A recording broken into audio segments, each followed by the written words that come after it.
বন্ধুরা, এটা তিরুপতি মন্দির। আমরা ভিতরে ঢুকে দাদাকে দর্শন করেছি।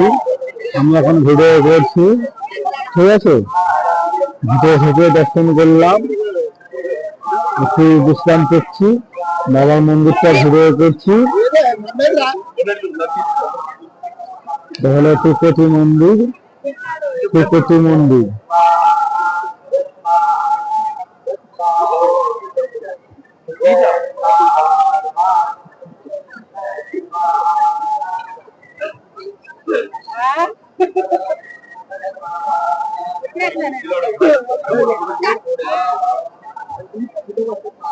এখন হলো সবাই বাতি জ্বালাচ্ছে, আরতি করছে।